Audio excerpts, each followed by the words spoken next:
Calculator সিরিজের প্রথম ভিডিওতে আমি ক্যালকুলেটর সংক্রান্ত তোমাদের কিছু কমন কোশ্চেনের অ্যান্সার দেওয়ার চেষ্টা করব।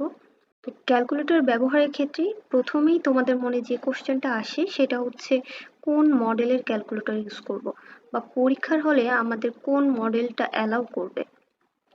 তো আমরা যদি তোমাদের পরীক্ষার হল সংক্রান্ত নির্দেশনার দিকে তাকাই, তাহলে দেখা যাবে যে সেখানে বলা হয়েছে যে কোনো ধরনের নন প্রোগ্রামেবল ক্যালকুলেটর তোমরা ইউজ করতে পারবে।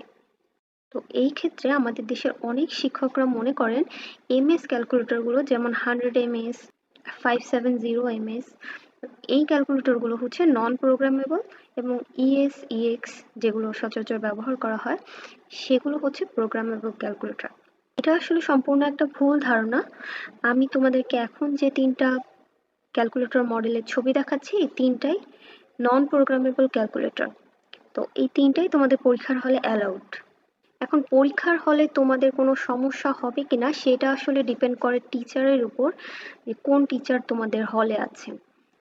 তো এই কারণে তোমরা সেফ জোনে থাকার জন্য একটা 570 ms কিনে কাছে রাখতে পারো, যদি তোমাদের টিচার ঝামেলা করেন আর কি। তা বাদে সবগুলো ক্যালকুলেটরই তোমার জন্য অ্যালাউড, তুমি এর থেকে সুবিধা মতো যে কোনো একটা ইউজ করতে পারো।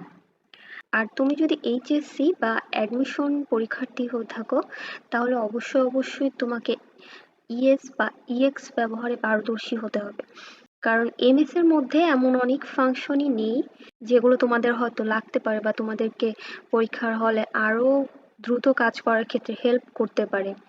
তো আমি আমার পরবর্তী ভিডিওগুলোতে ইএস এবং ইএক্স এই ক্যালকুলেটরগুলোর বিভিন্ন ফিচার নিয়ে আলোচনা করব, বা বিভিন্ন ধরনের ম্যাথ এমসিকিউ কিভাবে তোমরা সহজেই ক্যালকুলেটর দিয়ে করতে পারো সেটা শেখানোর চেষ্টা করব।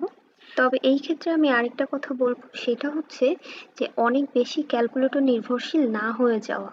কারণ তোমরা হয়তো জানো যে ঢাকা ভার্সিটিতে ক্যালকুলেটর অ্যালাউড না, বা যে কোনো ধরনের অলিম্পিয়াড বা প্রতিযোগিতামূলক পরীক্ষাগুলোতে ক্যালকুলেটর অ্যালাউ করে না।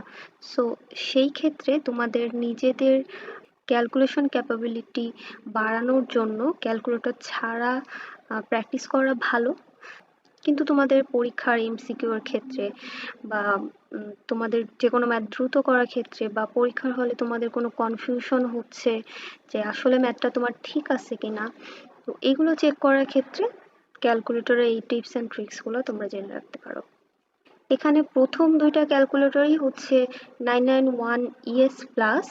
প্রথমটা হচ্ছে আগে আমরা এটা ইউজ করতাম এবং এখন নতুন একটা মডেল বের হয়েছে, সেটা হচ্ছে এই সেকেন্ডটা। আর থার্ডটা হচ্ছে 991EX। পার্সোনালি আমি 991EXটাকে প্রিফার করি, কারণ এটার ফাংশনগুলো বোঝা অনেক ইজি।